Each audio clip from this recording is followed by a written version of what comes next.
Hello मित्रों, स्वागत है आप सबका हमारे YouTube channel world geography Hindi में। आज हम बहुत दिनों के बाद में वीडियो बना रहे हैं। तो मित्रों, आप लोगों का अच्छा सपोर्ट रहा मुझे, तो मुझे वीडियो बनाने पर मैं मजबूर हुआ और मुझे काम करना पड़ा। तो मित्रों, आज हमारा जो टॉपिक है वो रहेगा वर्ल्ड ज्योग्राफी हिंदी का, जिसमें हम अक्षांश और देशांतर रेखाएं देखेंगे और जानेंगे कि अक्षांश रेखाएं क्या होती हैं और देशांतर रेखाएं हम किन्हें कहते हैं।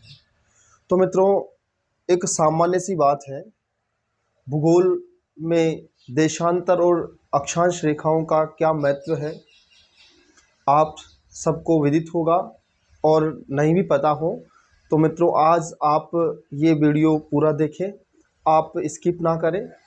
पूरा का पूरा जो आज का जो हमारा टॉपिक है वो पूरा समझ में आपके आ जाएगा। मित्रों, ज़्यादा समय ख़राब ना करें और हम शुरू करते हैं आज का टॉपिक। देखिए मित्रों, अक्षांश एवं देशांतर रेखाएं क्या होती है। आप जो मैप देख रहे हैं, इधर वर्ल्ड मैप है, ये आपको एक ग्लोब का एक समरूप चित्र दिखाई दे रहा है। देखिए मित्रों, पहले हम जान लें कि ग्लोब क्या होता है। मित्रों, ग्लोब जो होता है वो पृथ्वी का एक लघु समरूप चित्र होता है। लघु समरूप एक तरह से पृथ्वी का एक छोटा रूप होता है।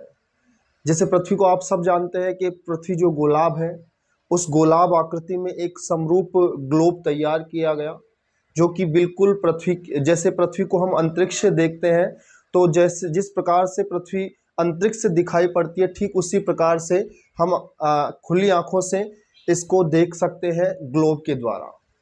तो हम ग्लोब की सहायता से पृथ्वी को देखते हैं और उसके अलग अलग लोकेशन वाले स्थानों को हम ढूंढ सकते हैं। तो मित्रों, हमें अक्षांश और देशांतर रेखाओं की ज़रूरत क्यों पड़ी, इसका क्या कारण रहा। इसका सबसे महत्वपूर्ण जो कारण था कि हमें लोकेशन का पता नहीं होता था, हम कहाँ पर है। इस बात को जांचने के लिए हमारे विद्वानों ने, हमारे वैज्ञानिकों ने ग्लोब की रचना की, जिसमें ये अक्षांशीय रेखाओं का और देशांतर रेखाओं का एक जाल बनाया। अब मित्रों, इसको हम समझते हैं कि ये जो ग्लोब पर हमें कुछ आड़ी रेखाएं दिखाई पड़ती है, कुछ खड़ी लाइनें दिखाई पड़ती है। ये क्या है, इन्हीं को हम अक्षांश और देशांतर कहते हैं। तो सीखते हैं अक्षांश क्या है।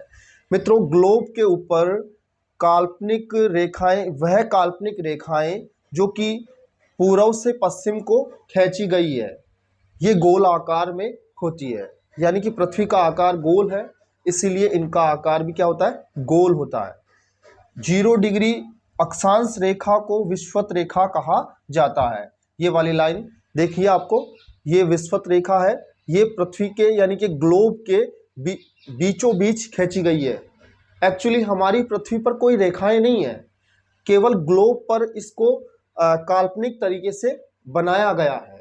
तो पृथ्वी पर ना होकर ये क्या होती है, ग्लोब पर होती है, जिससे यानी कि पृथ्वी का पहले समरूप चित्र बनाया गया, फिर उस पर कुछ खड़ी रेखाएं और कुछ आड़ी लाइनें बनाई गई जो कि काल्पनिक थी, और उन लाइनों के आधार पर, उन्हीं की गणना के आधार पर किसी भी स्थान की जो सही लोकेशन है उसको मापा गया या वो पता चलती है। तो अक्षांश और देशांतर विस्तार, जैसे कि आप देख सकते हैं इधर, आपने कभी पढ़ा होगा, जब आपको पूछा जाता है कि हमारे भारत का अक्षांशीय और देशांतर विस्तार क्या है, तो आप बोलते होंगे 8 डिग्री 4 उत्तर से 37 डिग्री 6 उत्तर तक, तथा 68 डिग्री 7 पूर्व से क्या है, 97 डिग्री 25 पूर्व के बीच में जो स्थल खंड है वो हमारा भारत है। अर्थात ये जो लोकेशन होगी वो लगभग यहाँ पर आपको दिखेगी। ये वाला जो पोर्शन है वो हमारा एरिया है, जो आपको वहाँ पर दिख रहा होगा। ये वाला जो भाग है इसको हम भारत कहते हैं। तो ऐसे विभिन्न स्थानों को उनकी लोकेशनों को फिक्स करने के लिए इन देशांतर और अक्षांश रेखाओं को खींचा गया है, जिसमें आप जब आगे जाएंगे तो इसमें कई सारे प्रक्षेप होते हैं जो आपको बड़े लेवल पर आपको सीखना होगा। जो आप जब बीए और ग्रेजुएशन लेवल पर आप जाएंगे तो आपको इन चीज़ों को भी सीखना पड़ेगा। तो फिलहाल आज का जो टॉपिक है वो हमारा केवल देशांतर को और अक्षांशीय रेखाओं को समझना है। तो जो ग्लोब पर ये वाली जो आड़ी लाइनें होती हैं, इन आड़ी रेखाओं को हम क्या कहते हैं? अक्षांश रेखाएं।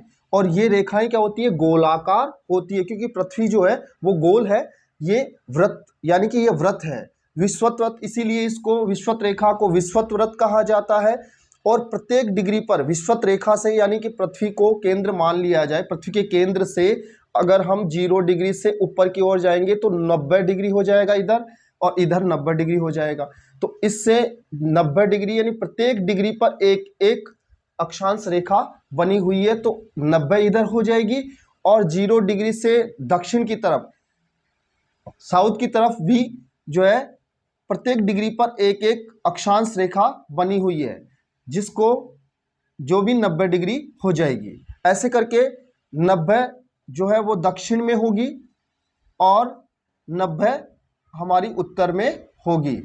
जो उत्तर में होगी 0 डिग्री से ऊपर की तरफ होगी उनको हम उत्तरी अक्षांश रेखा कहते हैं, और जो 0 डिग्री से नीचे की तरफ होगी उनको हम दक्षिणी अक्षांश रेखाएं कहते हैं। तो आप टोटल कर सकते हैं, 90 इधर है तो 90 प्लस 90 प्लस 1 का मतलब है कि ये 0 डिग्री, इसको भी काउंट करेंगे तो हमारी जो टोटल अक्षांश रेखाएं हो जाएगी वो हो जाएगी 181। तो हमारे अक्षांश रेखाएं कितनी है? 90 प्लस 90 प्लस 1 यानी कि 181 टोटल अक्षांश रेखाएं है। अब इनकी विशेषता क्या है मित्रों? आपको ये भी जानना जरूरी है कि अक्षांश रेखाओं की विशेषता क्या है। एक बात सबसे पहले आपको बता दूं कि 0 डिग्री अक्षांश रेखा सबसे बड़ी अक्षांश रेखा है, यानी कि सबसे बड़ा वृत्त जो है अक्षांशों में वो है 0 डिग्री। क्योंकि आपको पता होगा कि पृथ्वी जो है वो बीच में से उसकी चौड़ाई ज़्यादा है, यानी कि ऐसे ज़्यादा मोटी है इधर की, इसकी तुलना में, ऊपर से नीचे की तुलना में दाएं से बाएं इसकी जो परिधि है वो ज़्यादा है। परिधि जो मुख्य परिधि है 0 डिग्री है, और वही सबसे बड़ी अक्षांश रेखा होती है। और जैसे जैसे हम ऊपर की तरफ या नीचे की तरफ आएंगे तो अक्षांश रेखाओं की यानी अक्षांश वृत्तों की जो लंबाई है, परिधि है, वो कम होती जाएगी। और आखिरी में दक्षिणी पोल पर आते आते, साउथ पोल पर आते आते ये एक बिंदु मात्र रह जाती है, जिसको हम साउथ पोल कहते हैं, अर्थात दक्षिणी ध्रुव कहा जाता है। और जो ऊपर की तरफ नॉर्थ पोल है वो भी एक बिंदु हो जाती है, आखिरी में रेखा ऊपर जाते जाते एक बिंदु बन जाती है और एक बिंदु रह जाती है, उसको हम बोलते हैं नॉर्थ पोल अर्थात उत्तरी ध्रुव। ऐसे करके आपके ये अक्षांश रेखाएं कंप्लीट होती है। अब इसकी विशेषता और विशेषता क्या है? ये एक विषुवत रेखा के समानांतर, प्रत्येक अक्षांश वृत्त विषुवत वृत्त के समानांतर होता है, अर्थात इनके बीच की जो दूरी है वो हमेशा बराबर रहेगी। आप चाहे पूर्व की तरफ जाए, चाहे आप जो पश्चिम की तरफ जाए, ये जो बीच की दूरी है मित्रों, ये हमेशा जो है विषुवत वृत्त से किसी भी अक्षांश की समान रहती है, अर्थात ये एक दूसरे को कभी भी नहीं काटेगी। ये वापस उसी में आकर मिल जाएगी, गोल आकार आकृति में ये वापस उसी में मिल जाती है, और ये समानांतर इसीलिए एक दूसरे को कभी नहीं काटती है, ये पूरा वृत्त बनाती है। और ये हमारी ऋतुओं को निर्धारित करने में ये हमारा सहयोग करती है, या हमारा जो ऋतु चक्र है उसको डिसाइड करने में इनका बहुत महत्वपूर्ण योगदान है, या इन्हीं की वजह से हमारी ऋतुएं जो है बनती है।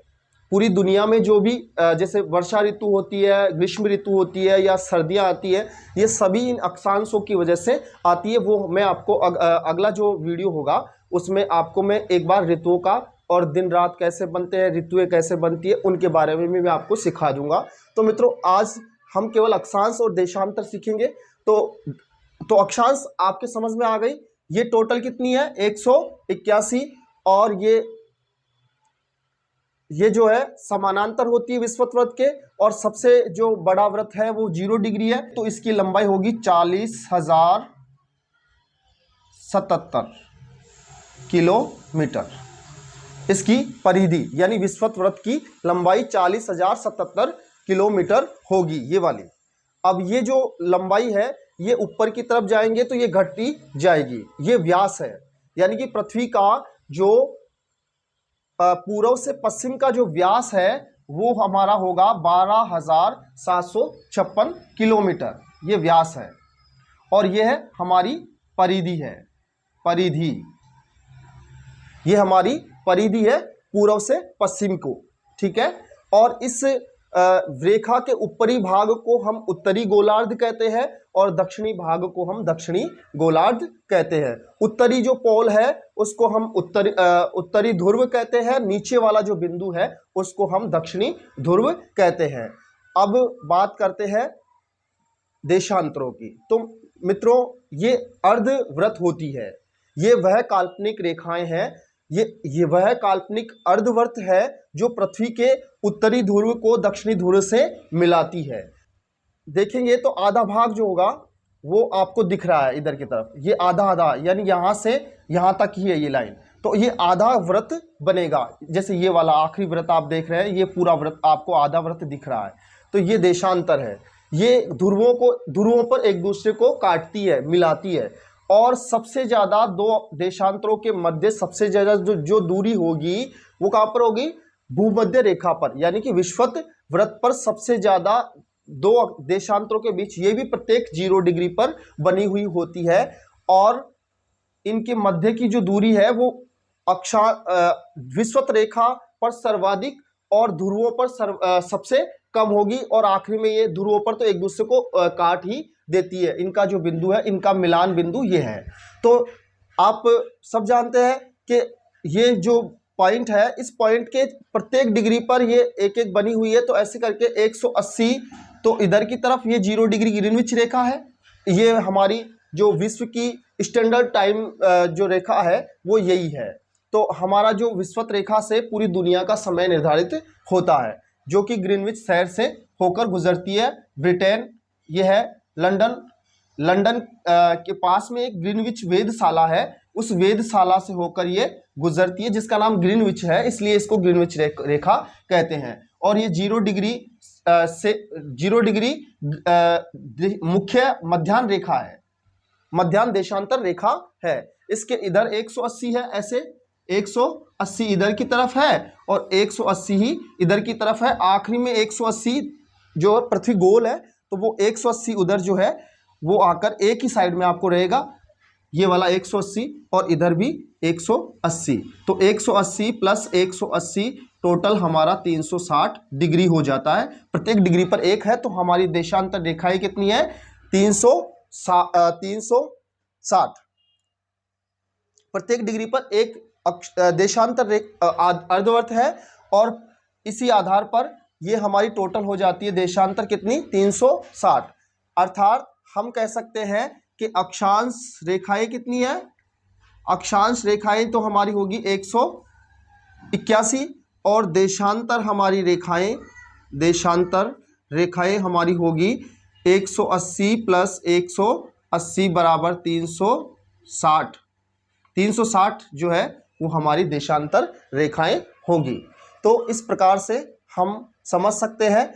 आज के लिए इतना ही मित्रों, वीडियो ज़्यादा बड़ा हो जाएगा और आप भी थोड़ा बोर हो जाएंगे, इसलिए आज के लिए इतना ही। नमस्कार मित्रों, मिलते हैं अगले वीडियो में, तब तक के लिए नमस्कार। मित्रों, आप चैनल पर नए हैं तो सपोर्ट करें और सब्सक्राइब जरूर करें, और कोई भी कमी हो तो आप कमेंट जरूर करें। कमेंट में आप जो भी आप मुझे कहेंगे, मैं वही टॉपिक आपको सिखाने की कोशिश करूँगा। धन्यवाद मित्रों।